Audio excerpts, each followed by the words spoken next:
Boa noite.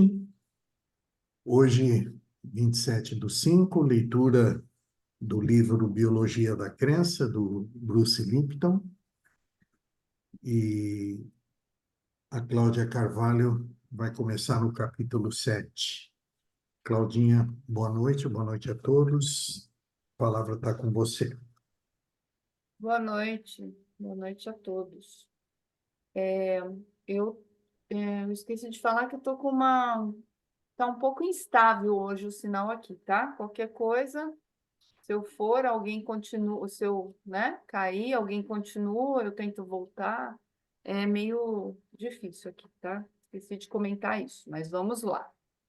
Beleza. Capítulo 7, Paternidade Consciente, a função de engenharia genética dos pais. A paternidade é crucial. Você provavelmente já ouviu o argumento sedutor de que, uma vez que os pais depositam seus genes nos filhos, podem ficar tranquilos com relação a eles.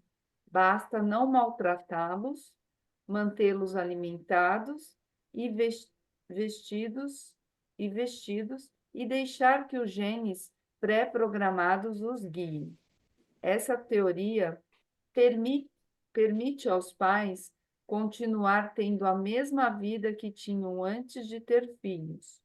Basta deixá-los em uma escola ou aos cuidados de uma babá o dia todo.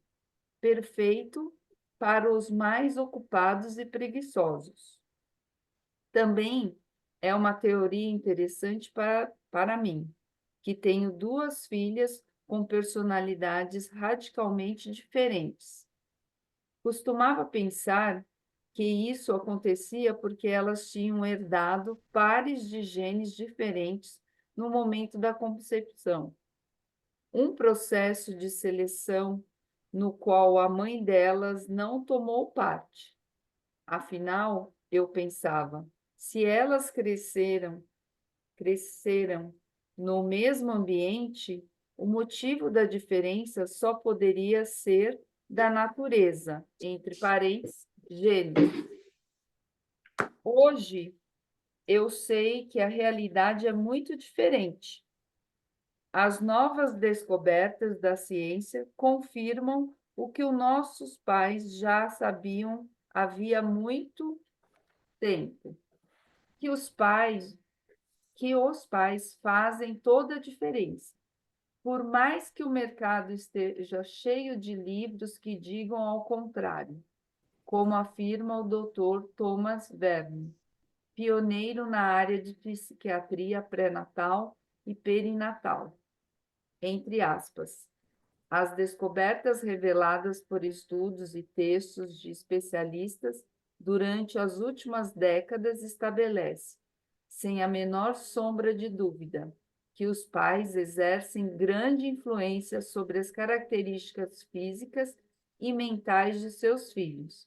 Fecha aspas. Verne e Kelly, 1981.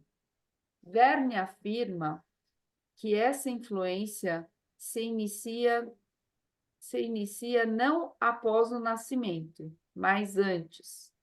Quando mencionou pela primeira vez que a criança é influenciada já no útero em seu livro The Secret of the Unborn Child, A Vida Secreta da Criança Antes de Nascer, publicado em 1981. As evidências eram preliminares e os especialistas se mostraram céticos. Como os cientistas pensavam que o cérebro humano não começava a funcionar senão após o nascimento, presumiam que as crianças não tivessem memória nem sentissem dor. Afinal, segundo Freud, criador do termo amnésia infantil, a maioria das pessoas não se lembra do que se passou em sua vida antes dos 3 ou 4 anos de idade. No entanto, psicólogos e neurocientistas estão desbancando o mito de que a criança pequena que as crianças pequenas não se lembram, não aprendem que os pais são meros espectadores do desenvolvimento dos filhos. O sistema nervoso de fetos e crianças tem habilidades sensoriais e de aprendizado muito amplas em um tipo de memória que os neurocientistas chamam de memória implícita. Outro pioneiro em psicologia pré e perinatal, David Chamberlain, declara em seu livro The Mind of Your Newborn Baby, A Mente do Recém-Nascido, abre aspas, a verdade é que a maioria de nossos conceitos sobre crianças era falsa. Elas não são simples seres, mas sim criaturas complexas, com pensamentos também complexos e que desafiam a idade. Chamberlain, 1998. Essas criaturas tão pequenas e complexas têm uma vida no útero que influencia profundamente seu comportamento e sua saúde. Abre aspas. A qualidade de vida no útero, nosso primeiro lar, programa nossa suscetibilidade a doenças coronárias, ataques cardíacos, diabetes, obesidade e diversos fatores de nossa vida após o nascimento, fecha aspas. Afirma o doutor Peter W. Nathaniel em Life in the Womb, The Origin of Your Health and Disease. Eu não sei falar isso, não. Nathaniel, no 1999, A Vida no Útero, a Origem da Saúde e das Doenças. Recentemente, descobriu-se haver uma ligação estreita entre distúrbios crônicos comuns em adulto, como osteoporose, oscilações de humor e até mesmo psicose, e influências sofridas em seu período pré e perinatal. Gluckman e Hanson, 2004. Reconhece o papel do ambiente pré-natal no desenvolvimento de doença, reconhecer o papel do ambiente pré-natal no desenvolvimento de doenças força os cientistas a reconsiderar o determinismo genético. Nathanielson declara: há grandes evidências de que a programação da saúde e também do desempenho mental e físico de uma pessoa em relação às condições de sua vida no útero é tão importante quanto a dos genes, ou até mais. Miopia genética é o termo que melhor descreve a visão científica de que nossa saúde e nosso destino são controlados apenas pelos genes. 3 pontinhos. Ao contrário do fatalismo relativo da miopia genética, compreender os mecanismos que controlam a qualidade de vida no útero pode nos permitir melhorar o início da vida de nossos filhos e dos filhos deles. Os mecanismos de programação a que Nathaniel se refere são os mecanismos epigenéticos que já mencionei, responsáveis pelos estímulos ambientais que controlam a atividade genética. Nathaniel afirma que os pais podem melhorar o ambiente pré-natal de seus filhos. Ao fazer isso, estão agindo como engenheiros genéticos.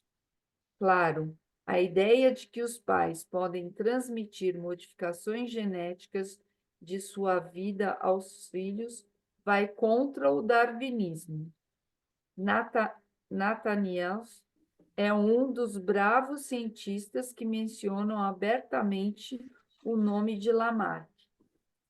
A passagem transgeracional de características por meio de processos não genético existe. Lamarck estava certo, embora os mecanismos dessa transmissão fossem desconhecidos em sua época. A capacidade de resposta dos indivíduos às condições ambientais captadas por sua mãe antes do seu nascimento lhes permite aprimorar seu desenvolvimento genético e fisiológico e se adaptar melhor às projeções do ambiente. A mesma flexibilidade epigenética humana que permite a melhora e o desenvolvimento da qualidade de vida pode ter influência negativa e levar a uma série de doenças crônicas que se manifestam com a idade. Caso o indivíduo enfrente circunstâncias difíceis em termos nutricionais ou ambientais durante o período fetal e neonatal de seu desenvolvimento. Bateson et al., 2004. As influências epigenéticas continuam após o nascimento da criança, pois os pais exercem muita influência durante seu crescimento. Pesquisas recentes e fascinantes sobre o assunto revelam que a importância da influência positiva dos pais no desenvolvimento dos Pesquisas recentes e fascinantes sobre o assunto revelam a importância da influência positiva dos pais no desenvolvimento dos filhos.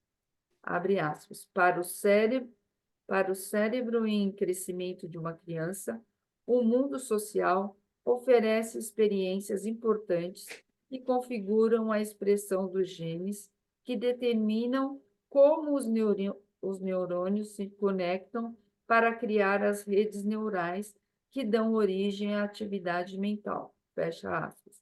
Declara o doutor Daniel J. Siegel em The Developing Mind, Siegel, 1999, A Mente em Desenvolvimento. Em outras palavras, as crianças necessitam de um ambiente positivo para ativar os genes que tornam o cérebro saudável. Os pais, segundo revelam essas pesquisas, continuam a agir como engenheiros genéticos mesmo após o nascimento de seus filhos. A programação paterna, o poder da mente subconsciente. Vamos conversar um pouco, Cláudia, sobre o que você acabou de ler, antes de você continuar. Não é Sim. melhor? Sim, pode ser. Então explica para nós, Cecília.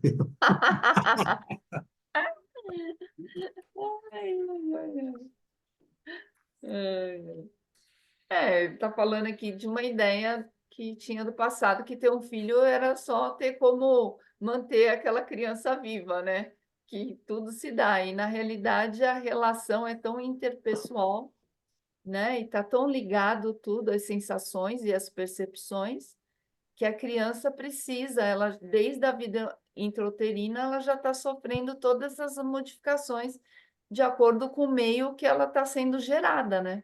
Mais ou menos é isso que para resumir assim, né? Ele fala aqui.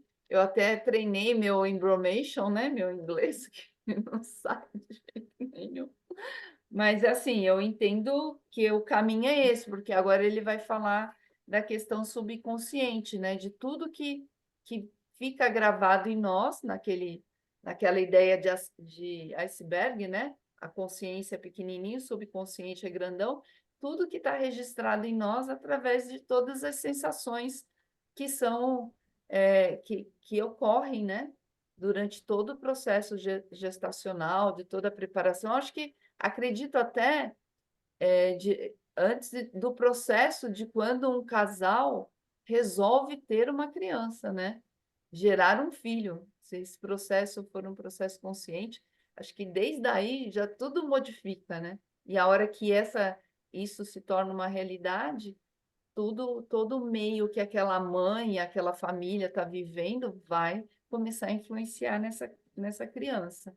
E aí a Lourdes também pode acrescentar, porque ela estudou lá no Corpo Explica, né? Que aí conforme o desenvolvimento, né, das barras, né, cerebrais lá de mielina, né? Não sei como é que é o nome, né, Lourdes? Você pode acrescentar aí, porque você É, tem no mais conhecimento. caso, o Corpo Explica, ele fala da mielinização do sistema nervoso central. Mas assim, muito antes de eu conhecer o Corpo Explica, eu conheci o Boritalk. O Boritalk veio de um australiano. E aí, num dos cursos que eu fiz lá dentro do Boritalk, porque eram várias etapas, então eles comentam o seguinte: o pai biológico ele interfere diretamente na gestação do filho. Então, esse pai que, né, não quer saber que a mulher está grávida, abandona, não quer nem saber, faz um monte de besteira, bebe todas, né, que tudo isso fica gravado no inconsciente da criança, né? Isso era outro curso, era outra vibe, né?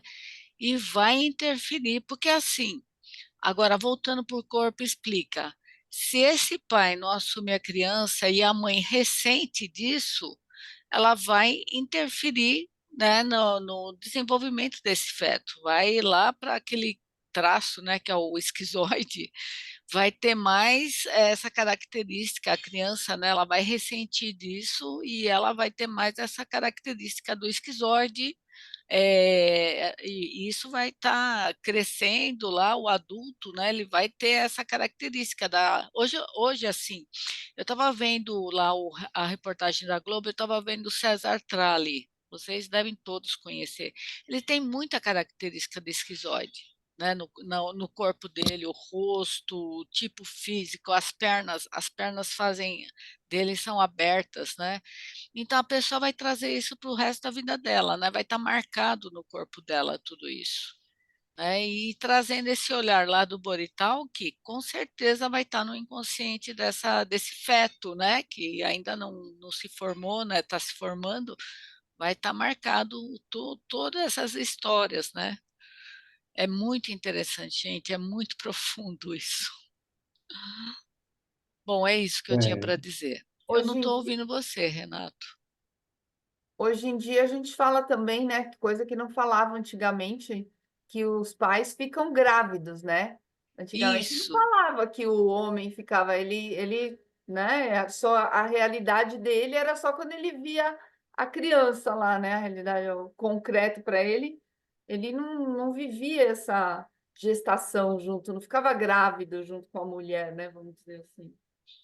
Hoje em dia se usa mais. Eu lembro quando eu fiquei grávida, a minha médica falou: Ah, vocês estão grávidos. Eu estranhei, né? Bateu no ouvido. Eu falei: Como assim?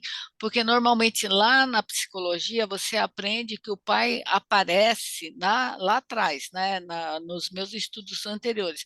O pai ele vai aparecer quando tem que fazer um não na vida da criança, porque é tudo mãe e filho, tudo um junto com o outro, aquela simbiose toda. Aí o pai ele vai fazer essa ruptura.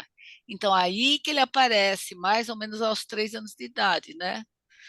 Então, mas aí você vai vendo, né, que as teorias vão evoluindo, vão ter outro olhar, né, e profundos também, né, muito interessantes, todos eles. A gente não pode descartar nenhum. Renato, você está falando porque eu estou vendo. eu estou tentando começar a falar, mas boa noite, Elisa, boa noite, Salwa, sejam bem-vindas. Eu tenho uma certa reserva a essas colocações. Eu acho que a parte genética, né, a herança genética, ela é real, sem sombra de dúvida. Haja visto como a maioria das crianças tem traços, né, físicos semelhantes ou ao pai ou à mãe, ou um pouco de cada um, enfim. Então, essa parte genética física, eu concordo e acho que nem teria como ser diferente. Agora, todas essas histórias estudadas aí pela psicologia, tal, com relação assim, porque puxou essa personalidade do pai ou da mãe, ou como o pai abandonou, isso impregnou na criança, ou se a mãe rejeitou a gravidez, isso impregnou na criança, na minha visão, tem muito mais a ver com o que a criança vive naquele período, né? Então, vou dar como exemplo, vai. A mãe rejeitou a criança, tá? Aí, essa criança vai ser criada por uma mãe que vai entregar pouco carinho, né? Que vai compartilhar muito pouco de gestos de amor. Então, o que vai impactar nessa criança é a postura que a mãe tem na criação dela. Enquanto que uma mãe que recebeu bem essa gestação, ela vai entregar nessa educação o máximo de amor, o máximo de carinho.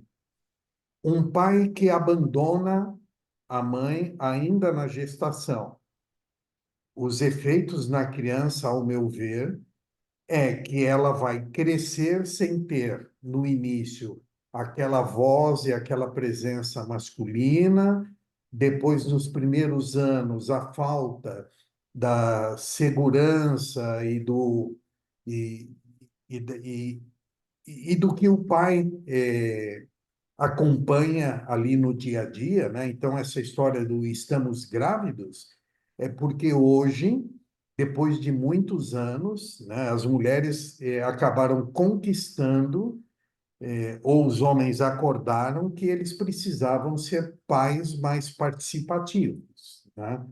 Então, na geração dos meus avós, por exemplo, acontecia muito disso, né? Do pai acabar aparecendo na vida da criança praticamente só a partir do terceiro ano.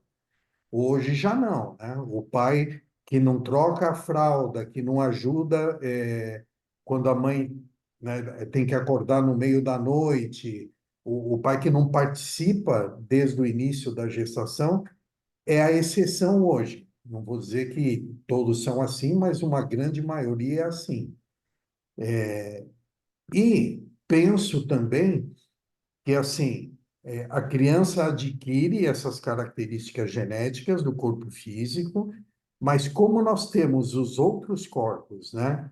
Mental, astral, vital, espiritual, enfim, esses outros corpos, eles vão adquirir características das experiências vividas, né? Então, uma criança que foi criada num local onde tem muitas crianças e ela convive com muitas crianças, ela cresce com um perfil. Uma criança que foi educada num local que não existam outras crianças, que só tem adultos, né? Ela tem uma outra personalidade. Então, quando ele termina aqui esse trecho que a Cláudia leu, dizendo que os pais, segundo revelam essas pesquisas, continuam a agir como engenheiros genéticos mesmo após o nascimento dos seus filhos.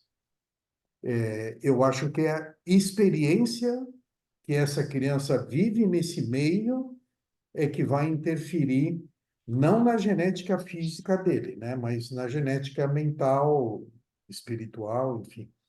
Mas é só um ponto de vista que eu até gostaria de ser contra-argumentado. É, eu vejo o seguinte, a gente tem que separar um pouco, talvez eu não consiga também, que eu não sou estudiosa tanto assim do assunto, mas a gente tem que entender e separar o que é estrutura mental, né? Porque aí é como a criança, como a gente ou qualquer ser humano recebe, elabora e vai colocar isso, né?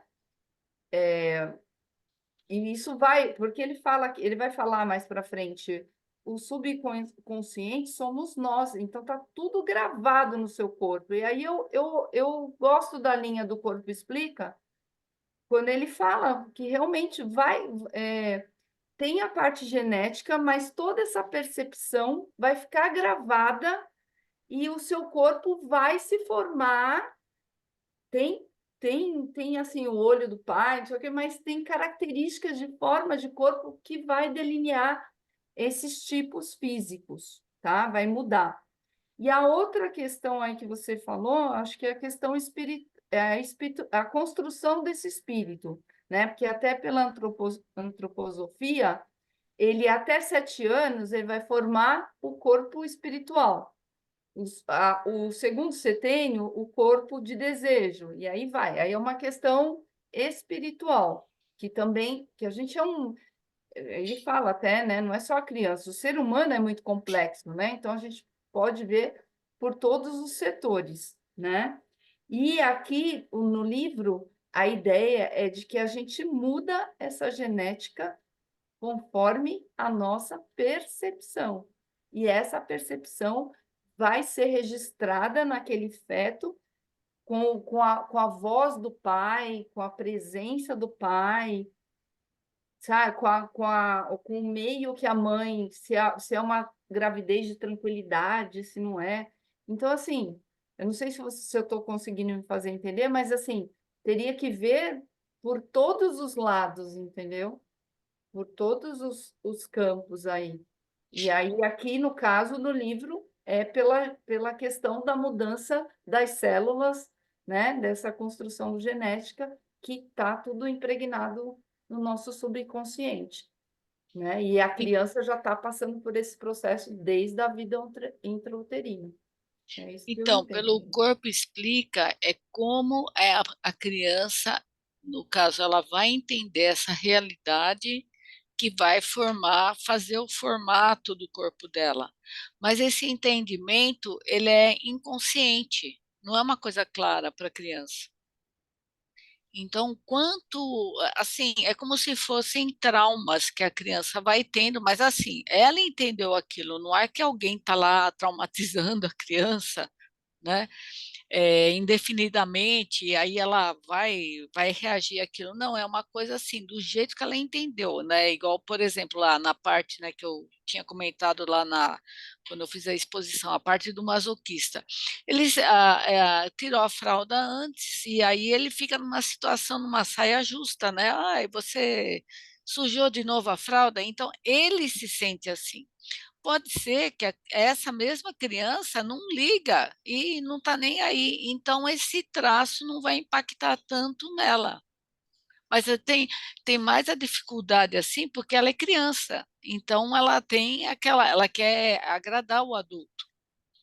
Então acaba o jeito que ela entende aquela fase é que vai formar, né, os traços do corpo dela.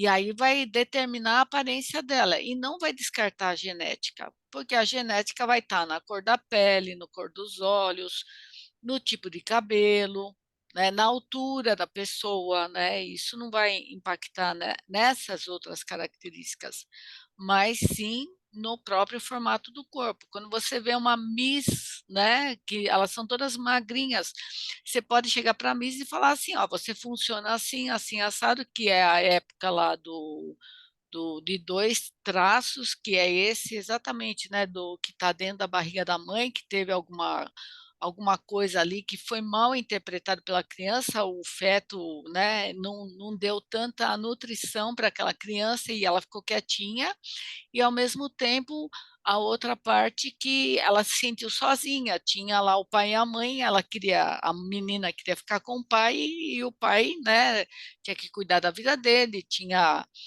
a mulher dele, né, e a criança falava, pô, eu queria meu pai para mim, né, e isso a gente vê muito, né? Eu vejo minhas amigas que têm filho pequeno, né? Pô, minha filha veio me contar que ah, me conta uma história que ela e o papai vieram e mataram a mamãe, né? De um jeito simbólico, que ela era princesa, tal, né? E aí você fala assim, nossa, né? É uma coisa assim lúdica da criança e que está representando essa fase, por exemplo. Então tem essa parte emocional e tem a parte genética, com certeza, né? Não se descarta nada. E assim, né, o meu novo aprendizado, né, de 0 a 7 anos não existe o corpo, assim, isso não é do corpo explica, não existe, acho que é o corpo etéreo da criança, etérico, né, da criança. Vai formar vai formar depois dos 7 aos 14 anos. Então, assim, é um acumular, é muito conhecimento, né? E para poder olhar para a criança, né, e entender melhor o que está acontecendo nela em cada fase. E são olhares diferentes, porque pela astrologia tem outro olhar, né, que são esses setênios, do 0 ao 7, do 7 aos 14. Eu lembro uma vez que eu até comentei, né, que eu tinha visto lá na astrologia, tal, que a criança ela tem aquela formato de lua, que até o Renato deu risada, né? Porque ela está sendo regida pela Lua. Eu não sei se você lembra disso, Renato, porque do 0 aos 7 anos ela tem mais essa tendência de ter o rosto redondo, principalmente quando ela é pequenininha, porque ela está sendo regida pela Lua. Eu também achei, né, engraçado, né, para um conhecimento novo, né? Então, e são várias, né? Tem uma variedade de teorias aí, né, para tentar abarcar, né? Porque realmente nós somos muito complexos, com certeza. A É Elisa tinha isso. levantado a mão, Elisa? Eu só ia falar, eu não tenho a gama de conhecimento, nem que a Claudinha, nem que a Lourdes estão expondo aí, mas é justamente essa nuance que eu iria me primar, porque a criança, o ser humano, enfim, ele tem várias transformações e até mesmo teorias e tentam estudar para interpretar essas fases pelas quais nós passamos. Eu, como sou irmã mais velha, eu cheguei a ver nas minhas irmãs, quando crianças, elas eram bem gordinhas e daqui a pouco, numa outra fase, elas ficavam magérrimas. E a alimentação continuava sendo igual, mas era algo no interior delas que estava trabalhando o metabolismo, a alimentação era geral para todos, né? Porque a mesa a mãe punha para todos, e além de dar a vitamina em fininha, né? A colher era uma só para todos, aquela emulsão de Scott, aquele homem do peixe, etc, etc. Então, mas tinha fase, tinha momentos que, por exemplo, a Lola, ela ficava cheinha, daqui a pouco ela emagrecia. Eu mesmo, até a minha gestação, só tenho um filho, eu era magérrima, eu vestia 38, manequim 38. Hoje estou no quase 50. Então, muitas coisas alteraram, e aí vem não só de genética, mas também da epigenética, né? Do meio que vai trabalhar. E hoje, agora há pouco mesmo, eu estava com uma reação do meu filho, que pelo que eu passei, desde a gestação dele, que foi muito querido, escutava música clássica, lia para ele, conversava, tinha todo um apego. Hoje, as respostas que ele me deu agora há pouquinho tempo, antes de entrar na live, eu fiquei assim, o quê? Esse é o meu filho? Cadê o que eu coloquei nessa cachola? Peraí, mas eu tenho que respeitar as decisões dele, porque entre todas as prateleiras de conhecimento que ele já acessou, que ele também é formado, ele escolheu essas e eu tenho que respeitar, são escolhas dele. Para cada pessoa, as suas escolhas, e aí, conforme essas escolhas, as consequências que a vida vai mostrando para frente.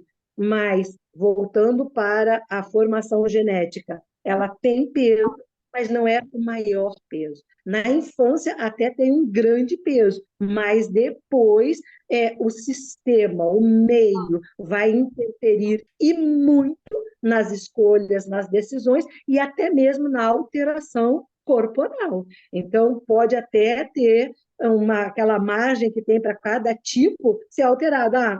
Na fase, vamos dizer, jovem, era esquizoide, mas depois passou a ser outro tipo. Por quê? Porque houve alterações e talvez superação de traumas e coisas que vão fazer essas alterações necessárias para mudar até mesmo o biotipo. Era essa a minha contribuição. Gratidão. Gratidão. Claudinha, se quiser continuar. Vamos lá. A programação paterna, o poder da mente subconsciente. Gostaria de contar porque eu, que me coloco na categoria daqueles que não estão preparados para ter filhos, questiono minhas convicções sobre o papel de pai. Claro, ninguém vai se surpreender se eu disser que esse tipo de questionamento se iniciou quando eu estava no Caribe. Logo em que local em que meus estudos sobre a nova biologia se aprofundaram. Meu questionamento se inspirou, na verdade, em um evento nada positivo, um acidente de motocicleta. Eu estava indo para dar uma palestra quando errei a curva a grande velocidade. Por sorte, estava usando capacete, pois bati com força a cabeça no chão. A motocicleta voou longe e eu fiquei desacordado por mais de meia hora. Meus alunos e colegas pensaram que eu tivesse morrido. Quando voltei à consciência, tive a impressão de que tinha quebrado todos os ossos do corpo. Nos dias seguintes, mal podia andar.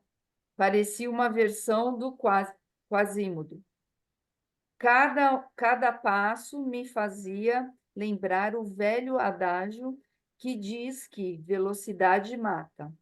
Uma tarde, enquanto mancava para fora da sala após a aula, um aluno passou por mim e sugeriu que eu visitasse um de seus colegas, que era quiroprático.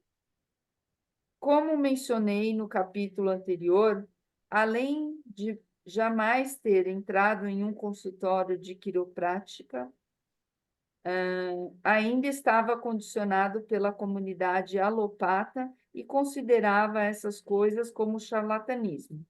Mas quando se está com muita dor e longe de casa, acaba-se experimentando coisas que jamais imaginou.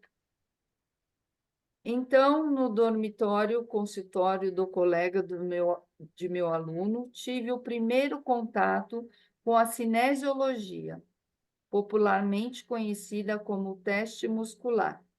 O quiroprático me pediu para manter o braço esticado para frente, enquanto ele tentava forçá-lo para baixo. Não foi difícil, já que ele não fez muita força. Pediu, então, que eu continuasse com ele esticado, mas que dissesse a frase: Meu nome é Bruce, enquanto ele fazia força para empurrá-lo para baixo. Comecei a pensar que meus colegas estavam certos. Aquilo não fazia o menor sentido. A seguir, ele pediu que eu continuasse com o braço estendido e resistisse à tentativa dele de empurrá-lo, mas que dissesse a frase: Meu nome é Mary. Para minha surpresa, meu braço abaixou quando ele o empurrou, embora não estivesse usando tanta força. Espere um pouco, eu disse. Acho que não fiz muita força para mantê-lo esticado. Tente de novo. Concentrei-me mais, estiquei o braço, mas quando disse meu nome é Mary, ele conseguiu empurrá-lo para baixo com toda facilidade. Então, aquele aluno, que agora era meu professor, explicou que quando nossa mente consciente tem uma crença que entra em conflito com as verdades armazenadas em nosso subconsciente, o resultado é o enfraquecimento dos músculos do corpo. Para minha total surpresa, percebi que minha mente consciente, tão exercitada e confiante após todos aqueles anos de minha vida acadêmica, havia perdido o controle diante de uma simples frase que contrariava a informação do meu subconsciente. Bastou dizer que meu nome era Mary e a minha mente inconsciente minou todas as forças de meu braço. Fiquei muito surpreso ao descobrir que havia outra mente, uma outra força copilotando minha vida. Mais desconcertante ainda era perceber que essa mente oculta, da qual eu conhecia tão pouco, tinha noções muito básicas de psicologia. Era mais poderosa que minha mente consciente, exatamente como Freud descrevia. Aquela simples visita a um quiroprático acabou modificando minha vida. localizando problemas em minha espinha dorsal por meio da cinesiologia. Por meio da cinesiologia, aquele aluno conseguia acessar o poder inato de cura de meu corpo. Saí daquele quarto me sentindo um novo homem após alguns simples ajustes em minha coluna, sem ingerir nenhum tipo de medicamento. E o mais importante, fui apresentado a um novo personagem, minha mente subconsciente. Saí do campus naquele dia fascinado com a descoberta. Lembrei-me de alguns conceitos da física quântica, de que os pensamentos podem estimular comportamentos com mais eficiência que as moléculas físicas. Meu subconsciente sabia que meu nome não era Mary e que transmitiu um sinal para que eu não insistisse. O que mais essa mente inconsciente sabia? E como aprendeu tanto? Para entender melhor o processo e o que havia acontecido naquele consultório, recorri a um conceito da neuroanatomia comparativa, segundo a qual, quanto mais baixo está o organismo na cadeia evolutiva, menos desenvolvido é seu sistema nervoso e mais ele depende de comportamentos pré-programados, entre parênteses, natureza. As traças voam em direção à luz. As tartarugas marinhas retornam às mesmas ilhas para pôr seus ovos na praia na mesma época do ano em que pássaros voam quilômetros até chegar a alguns locais para reprodução. Mas, até onde sabemos, nenhum desses animais tem consciência do que os leva a fazer isso. São comportamentos inatos, geneticamente incutidos no organismo e classificados como instintos. Os organismos mais altos da cadeia têm sistema nervoso mais complexamente integrado e comandado por cérebros maiores que lhes permitem seguir padrões diferentes de comportamento por meio de experiências e aprendizado. A complexidade desse mecanismo de aprendizagem ambiental é presumidamente maior nos seres humanos, que estão no topo ou mais próximo do topo da cadeia de evolução. Segundo os antropólogos Emily A. Schultz e Robert H. Lavenda, os seres humanos dependem mais do aprendizado para sobreviver do que as outras espécies. Não temos instinto que nos protejam automaticamente e nos levem a encontrar comida e abrigo, por exemplo. Schultz e Lavenda, 1987. Claro, possuímos alguns instintos comportamentais inatos durante a infância, como o de sugar durante a amamentação, nos afastar do fogo e nadar se jogados na água. Os instintos se baseiam em comportamentos fundamentais para a sobrevivência dos seres humanos, independente da cultura a que pertençam ou da época da história em que nasceram.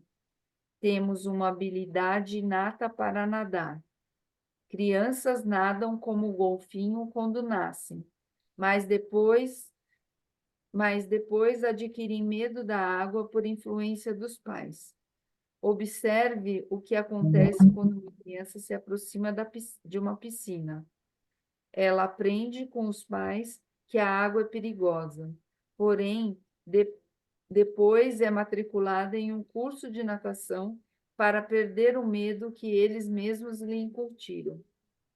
Ao longo da evolução, nossas percepções adquiridas vêm se tornando cada vez mais fortes, especialmente porque podem se sobrepor a instintos geneticamente programados, os mecanismos fisiológicos do corpo, entre parênteses, batimentos cardíacos, pressão sanguínea, fluxo de sangue, padrões de sangramento e temperatura do corpo, são, por natureza, instintos programados.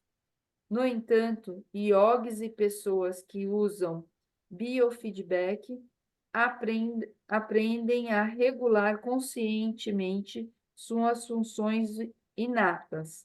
Biofeedback, método de tratamento de fobias e de depressão por meio do controle de processos físicos diversos com aparelhagem eletrônica. Os cientistas acreditam que, devido ao tamanho de nosso cérebro, temos habilidade de aprender esses comportamentos complexos, mas creio que deveriam refrear um pouco seu entusiasmo em relação a essa teoria, já que os cetáceos, como os golfinhos, por exemplo, têm uma área cerebral bem maior dentro do seu crânio. As descobertas do neurologista britânico Dr. John Lauber, publicadas em um artigo na Science de 1980, Is Your Brain Really Necessary? Será que o cérebro é mesmo necessário? Questionam a noção de que o tamanho do cérebro é o fator mais importante para a inteligência humana. Liu, 1980. Levin.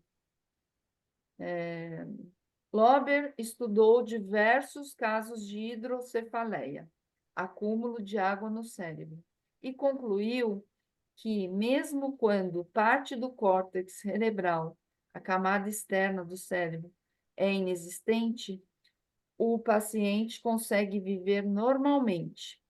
O redator da Science, Roger Levin, cita Lauber no seu artigo, abre aspas, um dos alunos que estuda nessa universidade, Sheffield University, tem o QI de 126, ganhou prêmios como melhor aluno de matemática e tem uma vida social normal, mas não tem cérebro literalmente falando.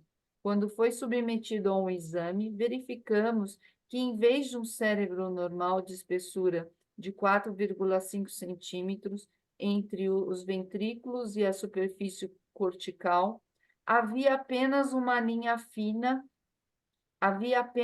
fina camada de tecido de pouco mais de 1 milímetro de espessura. Seu crânio é preenchido apenas com fluido cerebrospinal. As descobertas de Lauber surgem que devemos reconsiderar nossa sentença sobre o funcionamento do cérebro e sobre os fundamentos físicos da inteligência humana.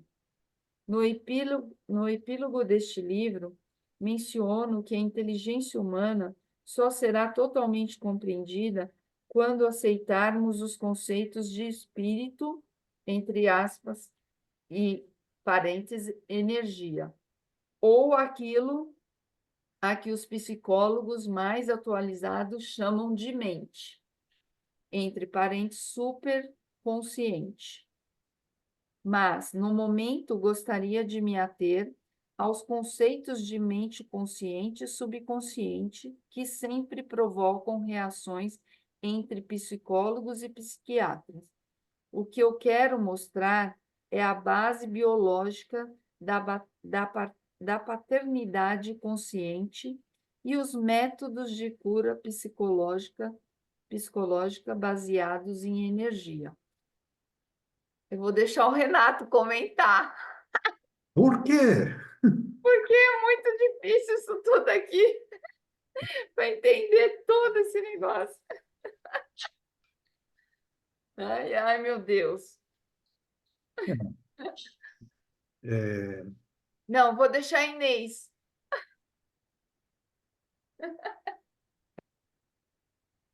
E Olha, aí, gente? alguém quer comentar? O Davidson. Ai, ai. Bom, eu acho que ele se estendeu, né, um pouco aqui na parte técnica.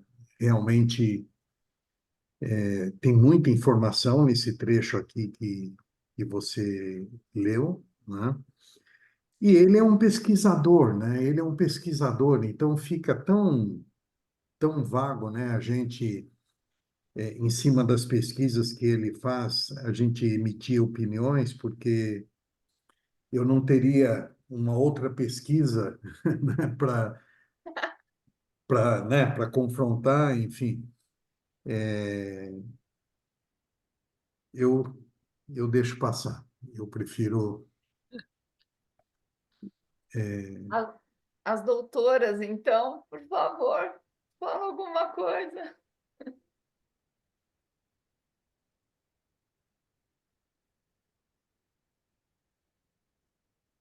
Vamos prosseguir a leitura. Na realidade, parece que ele vai entrar num assunto mais profundo, né? Sim. Ele vai fazer um aprofundamento. Vamos embora. Ele vai explicar essa coisa da mente, acho que consciente e subconsciente. Ele vai fazer toda. É, Porque eu li essa parte, porque eu achava que eu ia ler essa parte, então eu não tinha Na lido outra. verdade, nós ainda temos muito pouco conhecimento das diferenças básicas do consciente e do inconsciente, né? Esses dias até eu estava numa live com a Cida Paiva e eu comentei isso com ela, né? Quando você aprende a andar de bicicleta, né? Em tese, você não esquece nunca mais, né? Aprendeu a andar, vai, vai armazenar isso no teu subconsciente e todas as vezes que você pegar uma bicicleta, você vai sentar e vai sair andando. E no nosso aprendizado, né, a gente acaba deixando esse conhecimento muito no consciente, né? Então a gente recebe um monte de informação, mas não aprofunda nela para que ela se impregne no nosso subconsciente. Então, existe uma tendência muito grande a, se nós perguntarmos aqui agora, nesse momento, o que aprendemos na leitura anterior, poucos de nós vai conseguir lembrar efetivamente o que aprendeu na leitura anterior, a não ser aquele ponto específico que tocou e ficou no nosso subconsciente, né? Então, eu creio que ele está levando a gente um pouco para isso, né? Porque na filosofia tem aquela tradicional frase de você ser o conhecimento ao invés de ter o conhecimento, né? E eu acho que aprender a lidar e a utilizar o nosso subconsciente é você passar a ser o conhecimento. É o meu sentimento com tudo que ele trouxe aí, para não deixar no vácuo, né? Lourdes, você quer continuar a leitura? Deixa eu ver aqui. Quando eu falo isso, é porque Posso? mais ninguém levantou a mão, ninguém falou nada, então subentendo que pode continuar, né? Pode ir, Deixa eu Lourdes. ver. Parou. E os métodos de cura psicológica baseados em energia. Foi aí que parou, não é isso? Isso. Vamos lá, então. Programação humana. Quando os bons e velhos mecanismos começam a falhar. Voltemos ao conceito de desafio evolucionário dos seres humanos, que tende a aprender tudo rápido para sobreviver e se tornar parte da comunidade social.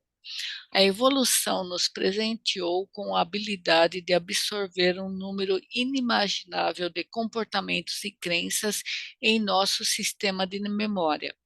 Pesquisas recentes sugerem que a chave para a compreensão desse mecanismo é a atividade elétrica flutuante do cérebro, que pode ser medida por um eletroencefalograma, EEG. A definição literal do eletroencefalograma é figuras elétricas da cabeça. Essas figuras, cada vez mais sofisticadas, revelam com detalhes a atividade cerebral nos seres humanos. Tanto os adultos quanto crianças apresentam EEG com variação entre ondas de frequência mais baixa, chamadas delta, às mais altas, chamadas beta. No entanto, os pesquisadores observaram que a atividade EEG em crianças revela, em todos os estágios de desenvolvimento, a predominância de um tipo específico de onda cerebral. O Dr. Rima Leibov descreve em Quantitative EEG and Neurofeedback, EEG quantitativo e neurofeedback, o progresso desses estágios de desenvolvimento na atividade cerebral. Leibov, 1999 e 2002. Entre o nascimento e os 2 anos de idade, o cérebro humano opera predominantemente na frequência de EEG mais baixa, ou seja, entre 0,5 e 4 ciclos por segundo, Hz, a faixa conhecida como ondas IECA. Embora essa seja sua faixa predominante, os bebês ocasionalmente apresentam momentos de atividade cerebral mais alta. Crianças começam a entrar em níveis de atividade EEG mais altos, como o chamado θ, 4-8 Hz, com mais frequência e durante períodos mais longos, entre os 2 e os 6 anos de idade. Os hipnoterapeutas conseguem fazer com que a atividade cerebral de seus pacientes atinja delta e θ por essas faixas de baixa frequência, permitem que eles entrem em um estado mental mais sugestionável e programável. Isso nos ajuda a entender como as crianças cujo cérebro opera na mesma faixa de frequência entre o nascimento e os 6 anos de idade pode armazenar o volume fantástico de informações que precisam para se adaptar e sobreviver ao ambiente. A habilidade de processar uma vasta quantidade de informações demonstra haver uma adaptação neurológica importante para facilitar esse intenso processo de enculturamento. O ambiente humano e a convivência social exigem e causam mudanças tão rápidas que não adiantaria transmitir comportamentos culturais por meio de instintos geneticamente programados. As crianças pequenas observam o ambiente e absorvem a sabedoria do mundo fornecida por seus pais diretamente em seu sistema de memória subconsciente. Como resultado, passam a ter os mesmos comportamentos e crenças deles. Os pesquisadores do Instituto de Pesquisas de Primatas, Primate Research Institute, da Universidade de Kyoto, descobriram que os bebês chimpanzés também aprendem a observar a mãe. Os pesquisadores ensinaram uma mãe chimpanzé a identificar letras japonesas de cores diferentes.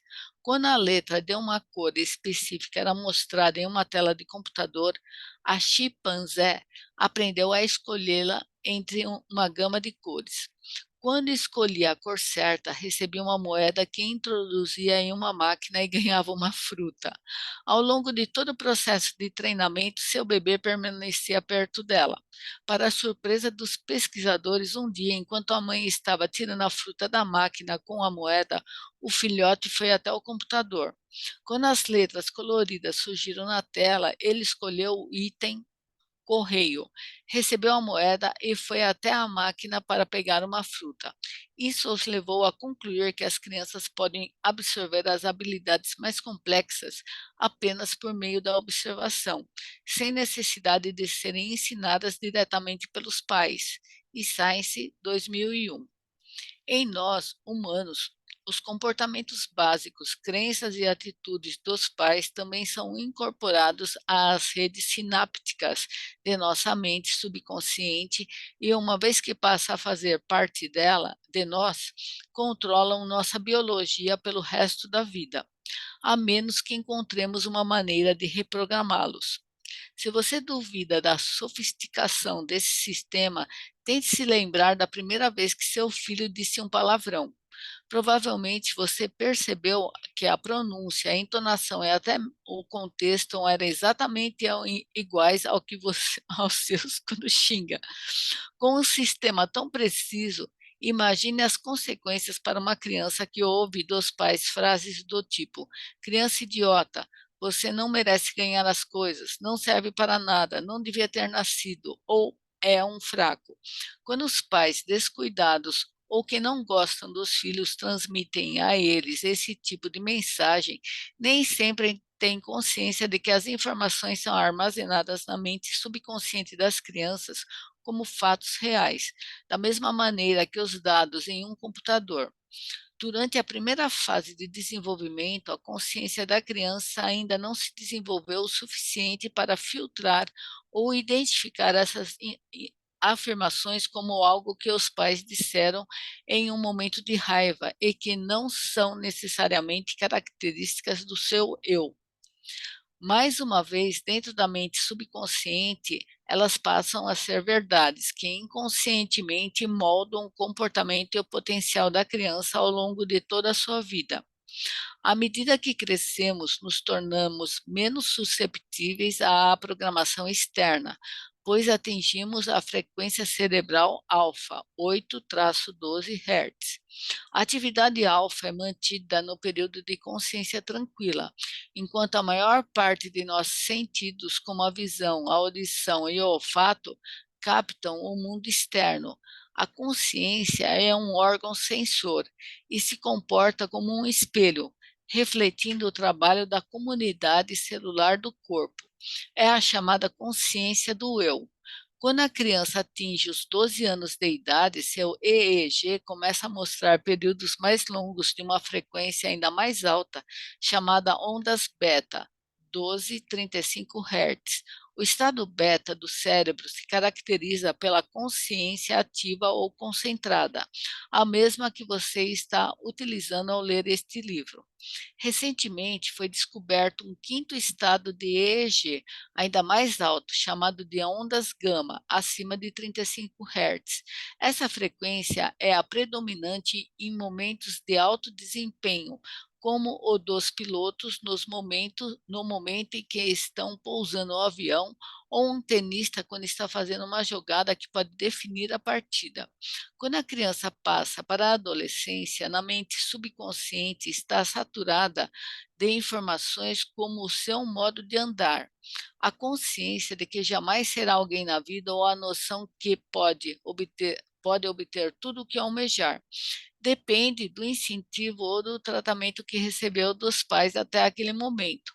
O conjunto de instintos geneticamente programados e das crenças que adquirimos de nossos pais formam a mente subconsciente, que pode tanto nos impedir de manter o braço esticado em um consultório de quiroprática, quanto sabotar todas as promessas que fazemos no ano novo, de que iremos parar de comer demais, usar drogas e medicamentos, etc. Volto então à questão das células, que podem nos ensinar muito sobre nós mesmos. Já disse muitas vezes que cada uma delas tem inteligência própria, mas quando se agrupam para criar comunidades multicelulares, passam a seguir a voz coletiva do organismo, mesmo que ela implique comportamentos autodestrutivos. Nossa fisiologia e padrões de comportamento se desenvolvem de acordo com as verdades dessa voz central e todas as suas crenças, sejam elas construtivas ou destrutivas. Já mencionei o poder da mente subconsciente, mas quero enfatizar que não há necessidade de a considerarmos uma fonte assustadora, poderosa e freudiana de conhecimento destrutivo. Na verdade, o subconsciente é um grande centro de dados e programas desprovido de emoção, cuja função é simplesmente ler os sinais do ambiente e seguir uma programação estabelecida sem nenhum tipo de questionamento ou julgamento prévio. A mente subconsciente é como um disco rígido que armazena nossas experiências de vida. Os programas são basicamente comportamentos de estímulo-reação. Os estímulos que ativam o comportamento podem ser sinais de que o sistema nervoso detecta do mundo externo e ou de dentro do próprio corpo, como emoções, prazer e dor. Quando o estímulo é captado, gera automaticamente a mesma reação comportamental que foi aprendida na primeira vez em que foi detectado. Na verdade, as pessoas que percebem e passam a observar esse tipo de resposta automática admitem que muitas vezes os botões em seu organismo são involuntariamente pressionados. Antes da evolução da mente consciente, as funções dos cérebros animais eram diretamente ligadas às mentes subconsciente. Estas mentes primitivas eram mecanismos simples de estímulo-reação, que respondiam automaticamente ao ambiente por intermédio de ações geneticamente programadas, instintos ou de comportamentos adquiridos. Esses animais não acionavam esses comandos conscientemente. Eram atos reflexos e incondicionais, como o piscar dos olhos, em um ambiente empoeirado ou o reflexo de chutar com a perna quando um médico bate em nossa junta, no joelho. Gente, que foi um crescendo aqui de informações, socorro! Ele foi embora, falou, ah, vamos embora, gente, entra aqui no carro e vamos embora. Ave Maria. Sem som, Renato. Eu disse, então, compartilha conosco o teu entendimento. Olha, ele começou assim, né, não vou dizer do zero, né, que ele já trouxe muita coisa, né, muita e aí dali ele partiu para várias coisas, eu fiquei meio perdida aqui com tanta informação que ele deu, porque eu acho que, sei lá, eu fiquei pensando, acho que eu teria que parar em um pedacinho, depois outro pedacinho, para a gente fazendo essa construção dentro, né. Mas no final das contas, assim, no frigir dos ovos, né, o que vem lá dos pais, né, que entra lá no subconsciente e a partir dali você cresce uma pessoa, entre aspas, mal amada e você não sabe que esse mal amado foi alguma coisa que veio lá atrás, de alguma coisa do seu pai, da sua mãe, que falou alguma coisa e você não se deu conta, você passou direto, né. É como, eu vou usar bem levianamente aquela propaganda subliminar, né, que nos olhos, né, tem a parte da fóvea, né, que em preto e branco, que a gente não enxerga cores, então a propaganda subliminar ela vem e ela não passa, você não entende ela, né, aquelas propagandas de Coca-Cola que tem diversos estímulos, é porque já entrou tanta informação, você ficou tão bagunçado, e você acaba indo lá tomar a Coca-Cola, então você acaba eu não sei se eu não estou fazendo a minha comparação não está justa, né, não está perfeita, né, mas me veio isso, né, que você acaba fazendo alguma coisa, você acaba acreditando em alguma coisa sem ter esse crivo, né, porque assim, eu vejo criança pequena, assim, na minha época, imagina, né, o tanto de informações que a gente recebia nessa época, agora imagina as crianças de hoje. Tem uma diferença tamanha, nós recebemos muita informação, teve toda essa evolução, esse desenvolvimento pelo olhar dos pais, né, sua mãe olhava torto, assim, para você, você já sabia que você tinha que ficar quieto, né, mas era uma coisa assim, era pouca coisa, era pouca informação, né.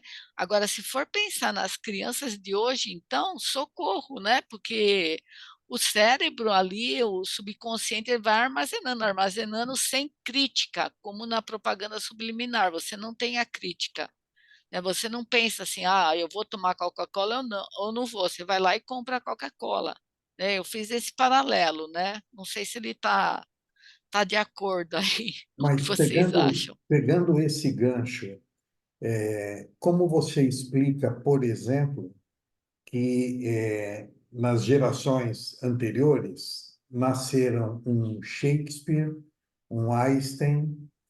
Como você explica que era muito comum, por exemplo, aqueles oradores e trovadores, às vezes, recitarem poemas longuíssimos, né, sem ler tudo.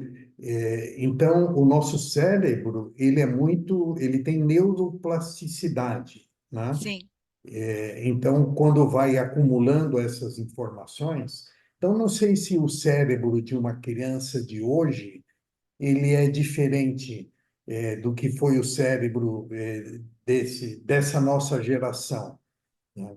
Eu acho que a gente recebe as informações hoje de formas diferentes, né? Mas acho que a capacidade continua a mesma e ouso até pensar se o fato de essas informações virem numa quantidade tão grande, numa rapidez tão grande, não faz um certo emburrecimento da gente, né? não. Você acha que não? Não, não, é assim, eu comentei nessa momentos diferentes. Quando nós éramos criança, né, no caso eu, não existia um leque de informações, mas a gente tem, né, a mesma capacidade na época. As crianças de hoje têm a mesma capacidade que a gente tinha, só que elas são obrigadas a ingerir muito mais informação com mais rapidez, né? E eu não sei se existe diferença das crianças de hoje e das de antigamente, mas eu falei mais em termos de quantidade de informações, né? Que hoje está muito carregado. Você vê o bebê ali em cima no celular, trocando imagem, né? Então, isso para nós era impensável, né? Nem existia tudo isso. Então, assim, talvez se existisse lá atrás, a gente ia fazer a mesma coisa, né? Teria a mesma capacidade. Eu só comentei assim em termos de quantidade, né? Que isso acaba inviabilizando a qualidade, Então, é não o orna, né? emburrecimento que eu estava falando, Ah, tá certo. né? Tá. Porque hoje é muito mais raro você encontrar, por exemplo, um Mozart que com Crianças 3, 4 anos geniais. de idade compunha uma sinfonia, né? Hoje é mais raro encontrar isso.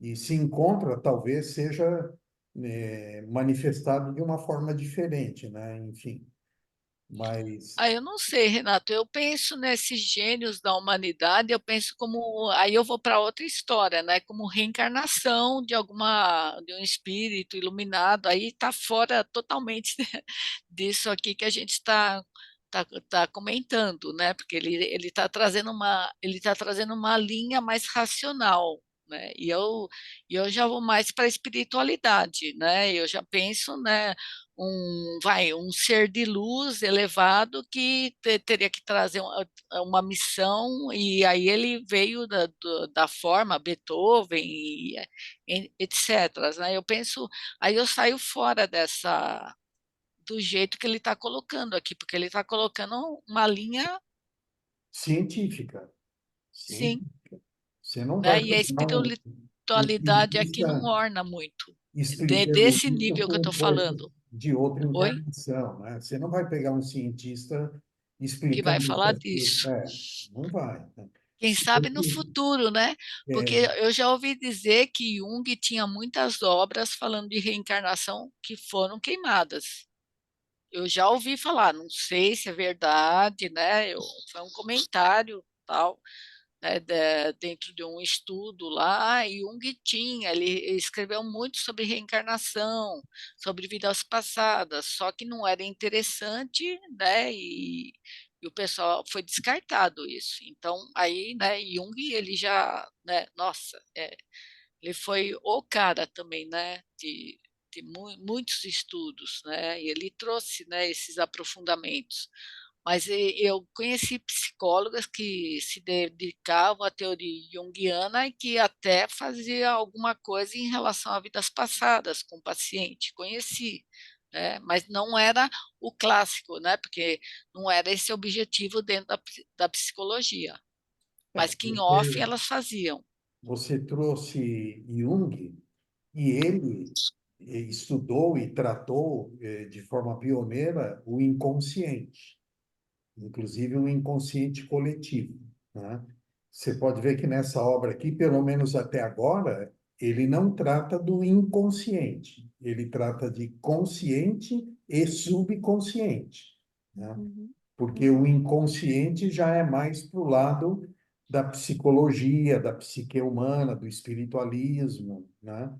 E o Bruce, ele é mais cientista mesmo, né? Ele vai buscar explicações. Queria ouvir o Davidson um pouco. O Davidson, Um que é ele mais pé no chão, né? ele está falando pouco e ele é um cara centrado, assim. Qual que é a tua opinião disso que nós estamos falando, Davidson? Olha, eu, eu concordo assim com o que vocês disseram, mas um trecho aqui que me chamou a atenção é que a mente subconsciente é como um disco rígido. Ela capta todas as informações. Aí o consciente é que eu acho que depois vai fazer esse filtro. E como ele fala aqui, todas as informações estão no disco rígido. Toda a nossa existência de vida, desde criança até o momento, é captada sem filtro, sem qualquer distorção. É gravada no inconsciente. E depois, quando a gente está no consciente, que você analisa uma reação a uma situação, você viu que aquilo lá foi um gatilho daquele inconsciente que se manifestou. Isso que eu entendi dessa parte aqui. No caso dele, do subconsciente, né? Não do É, inconsciente. do subconsciente. É. Não, legal. Entendeu? Sim, tem tudo a ver. Então, pelo que eu entendi, funciona, isso funciona como um disco rígido. A mente subconsciente é um disco rígido, capta tudo, sem filtro, sem nada, e depois o consciente, depende da situação externa que você está vivendo, que você vai fazer a ligação, vai linkar aquilo lá. Pô, eu fiz tal coisa porque já tinha tido alguma situação assim que estava no meu subconsciente. Foi a razão de eu ter agido daquela forma. Tem aquelas teorias das crenças, né? Você faz o que faz porque você tem uma crença que está lá no seu, eu vou falar inconsciente, né? No subconsciente. E você precisa entrar em contato com ela para saber por que você age de tal forma, né? O que está à base, né? O que está por trás do jeito que você pensa, do jeito que você age, a sua opinião, né? Tem sempre uma crença por trás disso tudo que é muito bom que você a conheça, né?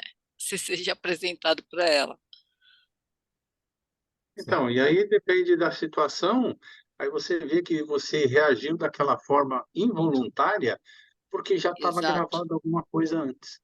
Isso, isso mesmo. É isso. Obrigado. O Marcos abriu a janelinha. Marcos, você quer falar alguma coisa? Boa noite. Boa noite. Só comparando o que você estava comentando do pessoal de antigamente, dos gênios, eu acho que é o tempo, assim, dessa questão de atuar hoje em dia é 15 segundos, né? As informações, o TikTok é 15 segundos, aí você fica uma hora vendo TikTok, não sei quantas informações que a gente vê, né? Passa rapidinho o tempo. E antigamente, assim, comparando comigo, assim, da fotografia, as imagens, assim, a gente tinha todo um processo, né, de negativo, revelação. Eu fazia laboratório, então eu ficava numa imagem, uma hora, 2 horas numa imagem, né, só, tentando fazer uma imagem. Hoje em dia, tá no HD, milhões de imagens ali, eu não consigo organizar, assim, mas, assim, e esqueceu, né? Assim, agora tem uma imagem que eu fiz no laboratório que eu lembro, né? Porque Às vezes você pegava, refazia, fazia de novo, pegava, deixava pendurado, não tá legal, fazia de novo, ia no local de novo para fotografar uma outra luz. E eu acho que não sei se é a velocidade, eu não sei se o subconsciente daquela época é uma coisa tudo mais lento, né? Acho que a observação era maior, tem uma coisa de você, enfim, acho que hoje é muito rápido, assim. É massificação, né, Marcos? Eu, Como eu, você eu me está, perco. do jeito que você está colocando, né? É, A impressão que me dá assim é uma massificação, e nessa massificação se perde a cultura, né? Porque você tem todo esse conhecimento que hoje, né, não, aspas, não é mais necessário. Claro que é necessário, mas hoje, né, é descartado. Olha, eu posso ter aqui no meu celular, rapidinho, não preciso ficar lá uma hora olhando para a imagem, né? Bem diferente, né? sim. E- Eu acho que é o tempo mesmo. Acho que os gênios tinham um tempo enorme de observação. Hoje em dia, eu não sei se existem esses tipos de gênios, se criam esses gênios hoje em dia, com a velocidade que tem. Acho que não dá tempo, né? Oi, Nina, É, quer dar um olhar da espiritualidade para isso tudo que nós estamos falando? Tá fechado. Oi. O que você falou? Se você quer dar um olhar da espiritualidade nisso tudo que nós estamos falando. Eu acho que eu conheço. O próximo capítulo é a mente consciente, o Criador dentro de nós, né? Que a gente estava falando. A gente vê claramente que o conhecimento ele não se perde, né? Ele vai passando de geração em geração. É por isso que tudo vai ficando mais rápido, né? As crianças.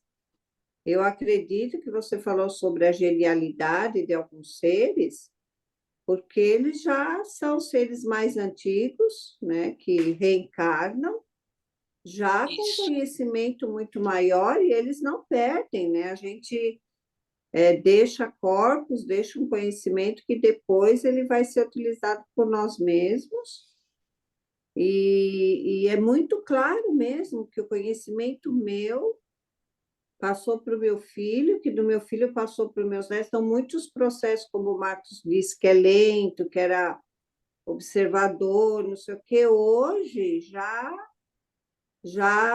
meio que nasce sabendo, aquilo já fica uma propriedade. Então, acho que é isso que ele está falando, do consciente, do subconsciente, que nada se perde. De alguma maneira, nosso organismo ele está preparado, né, para ir absorvendo esse conhecimento e colocando na prática conforme a gente queira despertar, né, esse conhecimento. Então, ele está em acesso a todos, né? Eu acho assim que é muito bom isso, porque às vezes a gente fala, nossa, tanto sacrifício, né? A gente nasce, esquece tudo, não sei o quê, e vai lutando tudo, mas de certa maneira a gente vai vendo que você pode acessar, né? Isso aí. Mais ou menos do jeito que eles estão falando, assim, que eu estou aqui meio perdida mesmo. É um estudo aqui, né? A gente só está lendo, né? Uma diferença gritante, né? Dele que está falando um estudo, né? Tudo que ele e a gente só está lendo, né? Mas eu acho que é muito positivo o que ele está fazendo com a gente, né? Muito bom. Aparentemente ele vai levar para a espiritualidade. É esse último aqui, nesse É o próximo que já parece, né, o tópico. é, é. É porque a gente tem consciência que tudo, eu falo, né? O universo é matematicamente calculado, né? É minuciosamente calculado, né? Só que a gente não vê esses cálculos. Então não tem nada fora, não existe nada fora, né? Tudo tem um propósito. Muito bom. Alguém mais quer falar alguma coisa ou podemos encerrar? Eu gostaria só de colocar uma coisinha aqui.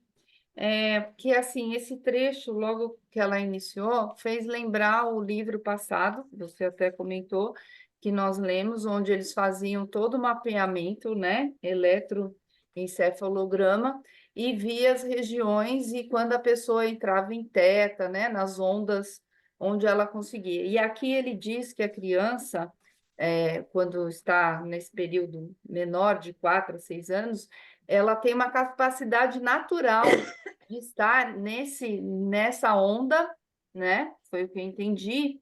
E como eu avancei um pouquinho no livro aqui, lendo o trecho que eu tinha que ler, eu fui ver um vídeo de uma moça que falava de uma prática que no final do livro ele vai dizer, e ela indica o livro para a gente ler. Então ela diz o seguinte, tá? Que a mente consciente ela tem. Espera só um pouquinho, que saiu aqui do meu. A mente consciente ela consegue executar de 1 a 3 eventos simultâneos e ela é o filtro, e ela consegue executar e ela consegue armazenar 2.000 bytes de informação por segundo. E a mente subconsciente, ela tem uma capacidade muito mais expandida de processamento e ela consegue armazenar 4 bilhões de informações por segundo.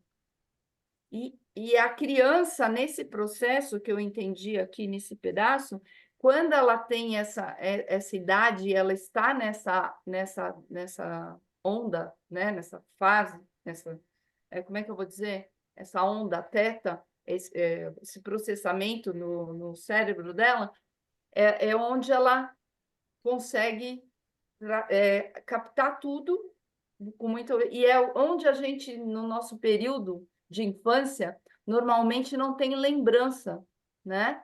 A gente não lembra normalmente dos 4 aos 7 anos de algumas coisas que aconteceram na nossa vida. Só que está tudo lá guardado, entendeu? No nosso subconsciente.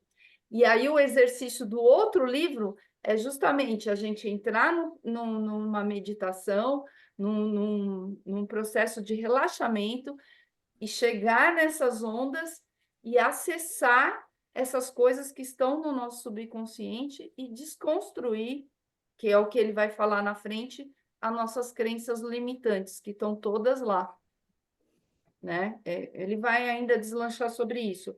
É o que como o Davidson falou, eu lembrei que eu assisti esse vídeo, pequeno vídeo, depois eu até posso pôr no grupo para vocês assistirem ele na íntegra, né? E acho que combina com encaixa com esse texto, com esse trecho que a Lourdes leu logo no início aqui. E uma outra coisa que vocês falaram sobre a espiritualidade, eu acho que se a criança, eu acho não, né? Eu entendo que se a criança consegue chegar nesse estado dessas ondas, desse relaxamento cerebral e captar tudo isso, e ela levando para a parte espiritual, ela está nesse período ainda criando o seu corpo espiritual e está muito conectada com a mãe e ainda está conectada com o plano espiritual. Se ela é um espírito que vem carregando, né, toda uma outra aprendizagem, seja na área da música, da poesia, não sei o quê, ela nesse período deve acessar tudo isso. E aí ela se torna esse gênio da música, né? Essa expressão. Porque a gente pega crianças hoje também na internet com uma oratória assim tão maravilhosa, falando coisas. Tem um menininho que passou outro dia, ele sabe tudo de anatomia. Ele explica para você o sistema fisiológico, ele explica tudo. Eu falei, nossa, da onde que ele está tirando tudo isso? Será que a mãe está fazendo ele ler? Não, ele pede livros de biologia para ler e fala um monte de coisa. Será que a mãe está fazendo essa criança ficar falando tudo isso porque ela tem facilidade de armazenar? Ou será que é dele mesmo que ele já trouxe tudo isso com ele? E nesse período da infância, ele consegue acessar tudo que está gravado, tudo que veio com ele. Então, é só coisa para a gente, né? E aí eu vou passar o vídeo para vocês, tá bom? Compartilha esse vídeo, sim. Tá? Achei fantástica a tua contribuição. E mesmo as nossas médicas estando de greve hoje, nós mostramos que a gente também pode, né, enriquecer esse grupo. Ah, tem um outro menininho que ele fala dos chakras. Ele fala até errado, né? Ele não, eu acho que ele deve ter uns 4 anos. Ele explica assim com uma tranquilidade. Eu falo, gente, de onde sai? Tinha uma época que eu recebia muito no Zap aqui, né? Um menininho pequenininho, assim, dando uma aula, assim, como se fosse um professor já, sei lá, né? De quantos anos? Eu não Inteligência lembro, eu vou ver se artificial. eu consigo achar ele. Se eu conseguir achar, eu coloco no grupo também. Mas era Eu, espiritualidade mesmo, não era o eu corpo. Eu no queria vídeo também comentar uma. creio que ele tem aninhos, está no colo da mãe, e ele é um virtuoso no piano, toca que é uma maravilha. É tudo na memória, porque ele não deve nem saber ler, quem dirá uma partitura. E aí ele vai, é um virtuoso, é um garotinho russo, muito, muito lindo. Não sei se eu ainda tenho esse vídeo, mas se tiver também eu coloco, porque realmente são crianças exponenciais aí, né? Diferenciadas e que estão apresentando algo, como tu colocou, faltando gênios aí, tem sim, apesar de nós sabermos que as crianças hoje já são especiais, né? Mas daí, como a Lourdes bem colocou, e a Inês também, nós já vamos sair desse pensamento linear, que a ciência nos coloca, né? Coisas mais sólidas, e também acho que no próximo capítulo a gente já vai trabalhar uma coisa também que ele vai trazer espiritual. E aí a gente traz. Se eu conseguir, também coloco no grupo sobre esse do teclado, esse virtuoso. E aí, muito, Coloca muito, assim. muito. Ele é um Eu 2 ou 3 também era aninhos. um virtuose do piano com 2 anos de idade. Eu ficava assim. Marcos, o Eu que queria que você ia comentar. falar? Sim, eu queria comentar sobre, né, tá falando sobre crianças de a Júlia, por exemplo, ela, você sabe a condição dela, ela não mexe em aplicativos, né, não sabe, mas ela me ensina. Quando eu tô assim, não consigo fazer, aí ela fala, aperta ali, vai ali, põe ali, tá lá, pronto, resolve o problema. Ela está E observando. mas ela nunca mexeu, nunca não mexe, né? Mas ela Ela sabe não mexe, mas como. ela observa todo o movimento que tem que ser Sim, feito para poder te indicar para você fazer, sim. né? É impressionante. Assim, e não é uma coisa botões, não é, vai para lá, vai para cá, vai para cá, vai para lá. Caramba! E consegue resolver. Eu nem gravei, mas ela manda fazer seguir por ali e consegue resolver. E outra coisa que ela tem uma memória, ela sabe tudo que tem nos armários, nas gavetas. Sabe onde que está o negócio. Aí, e ela é o arquivo da dança, a coreografia. Professora, vem, Júlia, depois desse passo, qual é o movimento? Ela sabe, porque a professora esqueci como é que é o movimento daquela coreografia, não sei o quê. E ela fala como é que faz a coreografia. A memória assim, é impressionante mesmo. Que bom. Júlia, bem-vinda entre nós sempre, viu? Beijão. Gente, dia 10 de junho, a nossa próxima reunião, tá? Alguém contra a data? Então fica dia 10. Elisa, você não gostaria de ler? Pode ser? Então, Elisa, você começa lendo na página 199, que foi aonde a Lourdes parou, ali naquele A Mente Consciente, o Criador dentro de nós. E vai até a página 206, Tranquilo. tá? Na 206 você para e quem vai continuar a leitura na página 206? Davidson, você consegue se comprometer? no dia 10 de junho para fazer a leitura? Dia 10 de junho, acho que eu vou estar viajando. É. Alguém quer se candidatar? Alguém que faz tempo que não leia? Ah, posso ler. Posso ler. Quem foi eu posso ler aí? A Se eu estiver Inês. presente, eu leio, mas A Inês. Deixa eu Tá esquentar bom, aqui. no dia a gente decide tudo. Pronto. Então, vamos fazer assim. A princípio, a Inês se encarrega de ler, mas, se você for poder estar presente, você faz a leitura e ela faz num outro dia. A Até princípio, que tá página, certo. Renato? dá Se eu conseguir estar presente, eu faço a leitura. Se não, ela lê. até a 213, Tá. né? Então, você começa ali no Desde o Princípio, com concepção e gravidez conscientes, e vai até a 213, ficando Certinho. paternidade e maternidade conscientes para a próxima. Tá bom assim? Tá certo. Então, Salva, tá tudo bem, né? Que você ficou muito quietinha hoje. Tá tudo certo, né? Tá gravando? Tá. Você quer. Então, vamos Depois. finalizar. Pode encerrar, amor. Muito obrigado a todos. Uma boa semana. Até breve.